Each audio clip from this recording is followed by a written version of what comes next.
Bonsoir et ravi de vous retrouver pour ce nouveau numéro de 85 chrono. C'est la première partie, c'est l'on revient sur les principaux événements sportifs du week-end et on va commencer avec du basket et la Ligue féminine. C'était la 16e journée ce week-end et enfin l'équipe de La Roche-sur-Yon a retrouvé le goût de la victoire samedi. C'était sur le parquet de Landerneau. Après 5 défaites consécutives, les Tigresses lyonnaises ont réussi à redresser la barre en livrant en prime une belle copie. Les joueuses de Manu Body ont démarré fort la rencontre avec un premier quart-temps remporté 30-11. Les Bretonnes, en difficulté dès les premières minutes, vont tenter de limiter la casse, mais le RVBC réussit lors de chaque quart-temps à creuser l'écart. À la mi-temps, les Lyonnaises mènent de 20 points, 47-27. Elles confirment leur domination en deuxième mi-temps, 23-18 dans le troisième quart-temps, puis 26-15 dans le quatrième. C'est donc une nette et large victoire des Vendéennes sur le score de 96-60, avec notamment 16 points pour Tima Pouille, 15 points pour Naomi Mbandou, 14 pour Tiffany Clark, 13 pour Colline Franchelin et 13 également pour Kalina Mosqueda-Lewis. On regarde le classement. Après 16 journées, le RVBC totalise 7 victoires et 9 défaites et occupe la 7e place. Il reste 6 journées dans cette saison régulière et le prochain rendez-vous, ce sera samedi soir au Zoudéry face à Latte Montpellier. Toujours en basket, en National 1 masculine, la deuxième phase a débuté ce week-end. Un nouveau championnat qui a commencé avec 3 groupes formés en fonction du classement des 2 poules de la première phase. Chaland se retrouve dans le groupe B et recevait Andrézieux-Boutéon vendredi soir à la salle Michel Vrignot. Après une pause de 3 semaines, les Chalandais en blanc avaient à cœur de mettre fin à une mauvaise série de 6 défaites. Et tout comme les filles de La Roche-sur-Yon, le VCB s'est mis sur les bons rails avec un très bon premier quart-temps. Après 10 minutes de jeu, Chaland mène 30-18. Les Vendéens poursuivent sur leur lancée dans le deuxième quart-temps et comptent jusqu'à 18 points d'avance. Mais l'équipe d'Andrézieux termine mieux cette première mi-temps et réussit à limiter la casse en revenant à 8 longueurs à la mi-temps, 50-42. Les joueurs de la Loire reviennent même à 6 points en début de troisième quart-temps, mais Chaland reprend le match en main, emmené notamment par Clérance, auteur de 15 points vendredi soir. À la fin de la troisième période, le VCB mène de 11 points, 68-57. Andrézieux court après le score dans le quatrième quart-temps, mais les Chalandais maîtrisent et restent devant. Ils réussissent même à accentuer leur avance de 3 unités pour finalement s'imposer sur le score de 86-72. Une belle performance face à une formation qui a terminé 6e de la poule B en première phase avec 15 victoires et 11 défaites. On écoute le coach chalandais Sébastien Lambert au micro de Daniel Lelanne. Ce soir, on a tout donné. On a vu qu'à la fin, on était fait une grosse première. Je pense qu'on n'est pas récompensé avec l'écart en première mi-temps. 8, c'est pas suffisant. On fait 2-3 erreurs là, qui donnent 2 tirs à 3 points qui les font être sous les 10 alors qu'on devrait être à 12-14 points. Dans le troisième, on a maîtrisé un petit peu, même si physiquement on a mis un peu moins d'intention de jeu parce qu'on était impacté physiquement. Et puis on s'est accroché, on s'est servi du match de Toulouse où on avait fait une très très bonne première et beaucoup moins bien en deuxième physiquement. Voilà, là c'est ce que j'ai dit aux mecs, les gars, on perd depuis, on galère. Ça sera forcément dur mardi, mais c'est pas grave. L'essentiel était de l'emporter, l'essentiel était de montrer vraiment un état d'esprit conquérant pour pouvoir sortir de cette spirale un petit peu de défaite dans laquelle on est, même si on a fait quelques bons matchs. Et ce soir c'est tout un groupe qui gagne, c'est tout un club qui gagne, donc c'est très très très bien. Et à noter que le coach d'Andrézieux, Laurent Pluvy, sollicité à la fin de la rencontre, n'a pas souhaité s'exprimer. On regarde le classement donc, de ce groupe B de la deuxième phase de National 1 masculine. À noter que les résultats des rencontres entre les équipes qui se sont déjà affrontées dans la première phase sont conservés. Et donc avec 4 victoires et 5 défaites, Chaland est 7e à 1 victoire de la 3e place. Et le prochain match ce sera dès ce mardi soir du côté de Boulogne. Et à noter que dans le groupe C, le match entre les Sables d'Olonne et Pont-de-Cherhuis a été reporté au 21 mars. Les Sablais qui joueront ce vendredi à Kaisersberg. On passe au football et au football féminin avec la division 2, la 15e journée. La Roche-Essau, lanterne rouge du groupe A, recevait Le Mans ce dimanche au stade de Saint-André-d'Ornay. Les Lyonnaises menaient au score dès la 15e minute à la suite de ce corner Manceau. Marie-Laure Palerne de la tête envoie le ballon au fond des filets. 1-0 pour Le Mans. Réaction de l'ESO avec cette tentative de Maureen Cosson qui termine juste au-dessus du cadre, mais une position de hors-jeu avait été signalée. Nouvelle situation chaude pour Le Mans sur corner, mais Laura Lacoste, la gardienne de l'ESO, peut s'emparer du ballon. Les Lyonnaises de nouveau à l'attaque. La frappe de Louise Martineau est captée par la gardienne Mancel. On en restera là pour cette première mi-temps qui se termine donc avec un avantage d'un but pour les Sartoises. Une équipe du Mans qui fait le break rapidement après la reprise. Au 6 mètres, Naomi Vagre ne laisse aucune chance à Laura Lacoste. Ça fait 2-0 pour le Mans. Les Vendéennes qui manquent cruellement d'efficacité dans leurs offensives. Et dans le dernier geste, la frappe de Mélanie Roux est captée sans problème par la gardienne. La défense ornésienne qui se fait peur ensuite sur cette attaque Mancel. À la 74e minute, c'est le poteau qui renvoie la frappe de l'ornésienne Charlotte Fetti. Un peu plus tard, Winnie Mapangou élimine la gardienne puis réussit à marquer, mais le but est refusé pour une position de hors-jeu. La dernière occasion, elle est pour le Mans, avec une tentative de Vagre repoussée par Lacoste. La Roche ESO s'incline donc 2-0. Deuxième défaite consécutive et des espoirs de maintien qui s'amenuisent fortement. On écoute les entraîneurs au micro de Sandrine Pelletier. C'était un match plutôt fermé, on va dire, avec beaucoup de duels, voilà, qui était, où nous, on n'a pas procuré beaucoup de jeux, mais l'objectif c'était de ramener des points aujourd'hui, revenir avec des points à la maison et recréer une dynamique positive après la défaite à Strasbourg à domicile. Voilà, on n'avait jamais fait 2 défaites d'affilée, donc on venait pour répondre au combat qu'allait nous donner La Roche, parce qu'elles doivent se sauver comme nous aussi. Donc c'était un match plutôt fermé et avec beaucoup de duels et quand même pas mal d'intensité. On était engagés dans ce match-là, on a plutôt de bonnes attitudes.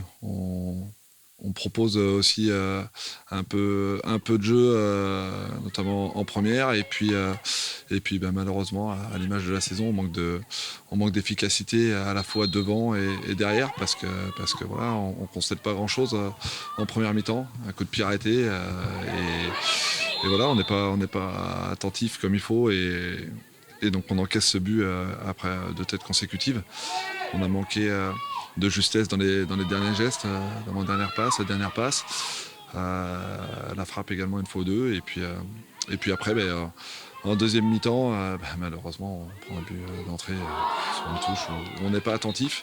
À 0-2, c'est compliqué. Donc là, bon, les filles ne se sont pas désunies, mais forcément, on s'est découvert encore un peu plus. On a de nouveau des opportunités qu'on ne concrétise pas, pardon. Et puis voilà, après on subit quelques contres qu'elle n'arrive pas à convertir en face.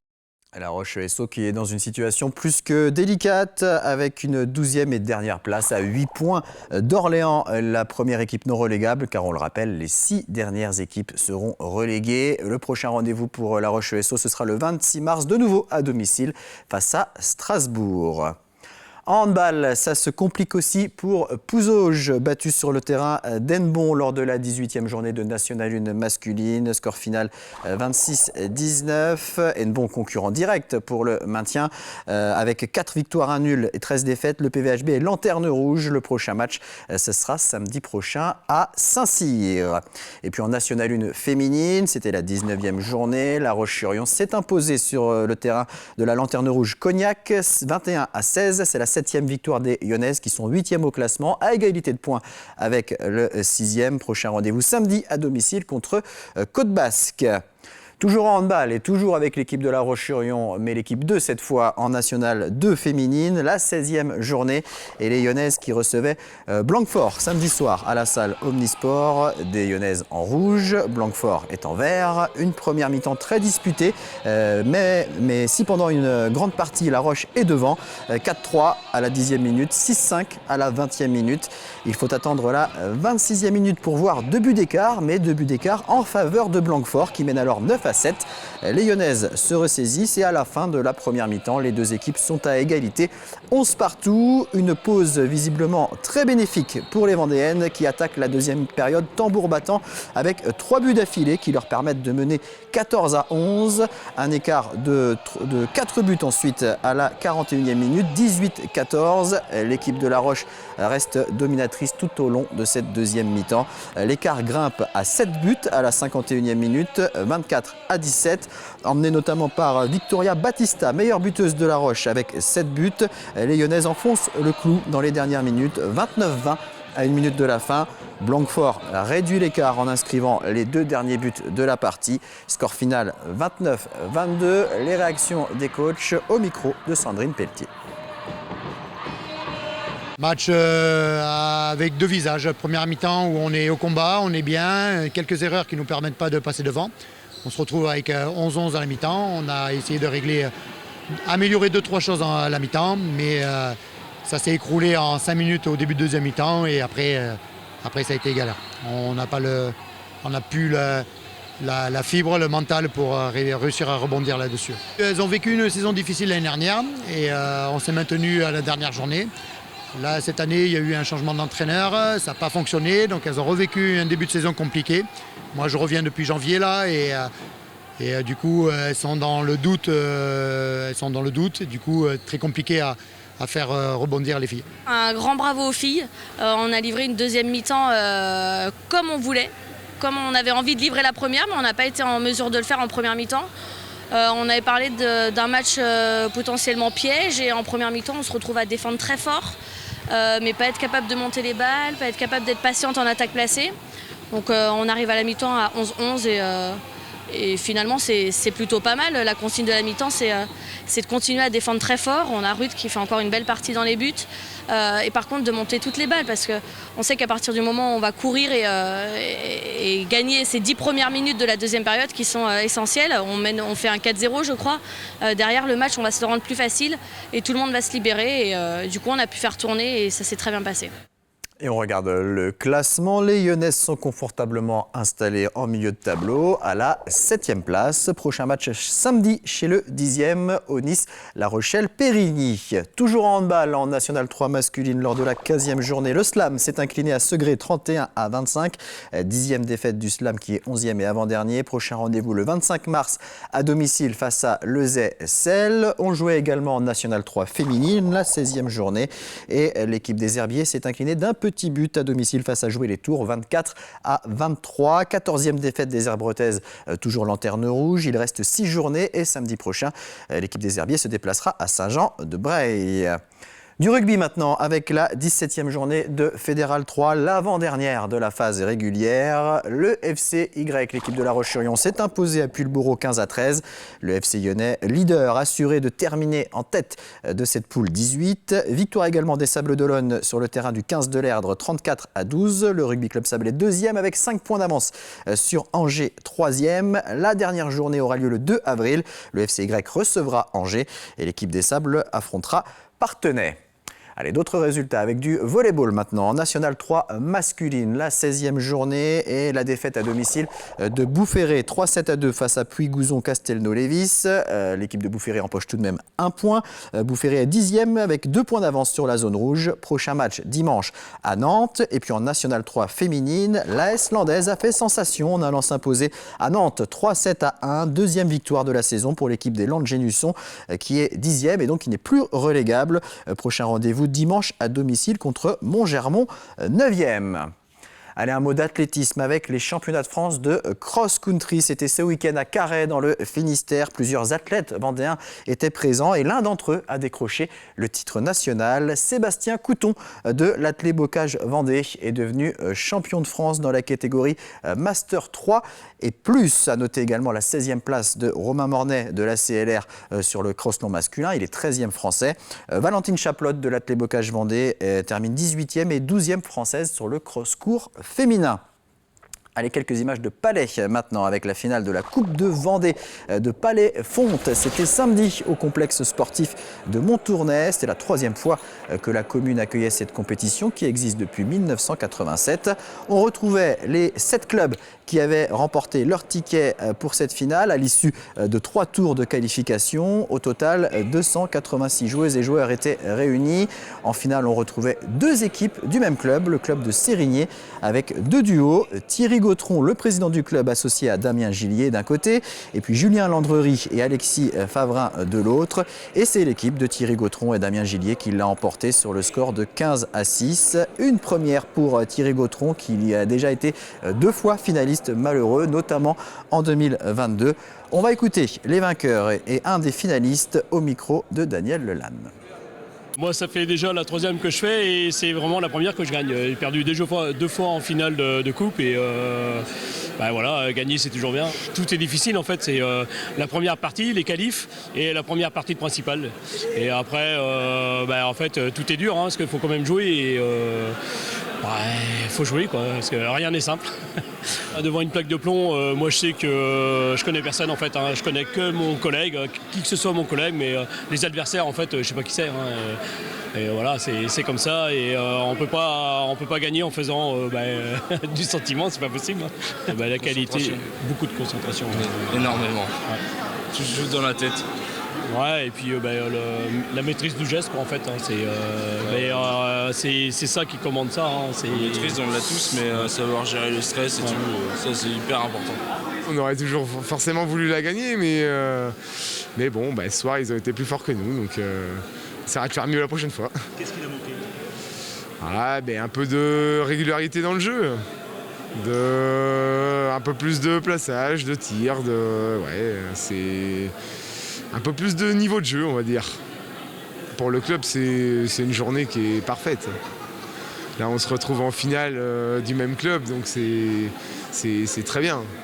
Et on reviendra sur cette finale de la Coupe de Vendée de Palais dans la deuxième partie de l'émission avec nos deux invités du comité départemental du sport en milieu rural qui gère les compétitions de Palais en Vendée. Mais on va maintenant découvrir les titres du journal de TV Vendée, JT présenté par Diane Delangue. Bonsoir Diane.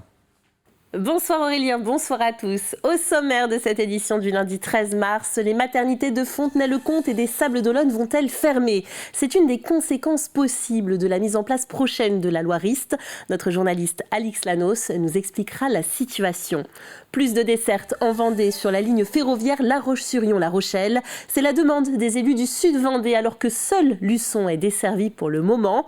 Enfin, les coiffeurs aussi se mettent au coworking, une solution qui leur permet d'exercer leur activité sans les inconvénients d'un local à gérer. Nous découvrirons cela ensemble. Voilà ce qui vous attend. Bonne émission à tous. Merci Diane, restez avec nous, on marque une petite pause mais on se retrouve dans quelques instants pour la deuxième partie de 85 chrono avec nos deux invités du comité départemental du sport en milieu rural, Scotty Rio et Kevin Humeau qui viendront notamment nous parler de cette finale de Coupe de Vendée de Palais. A tout de suite.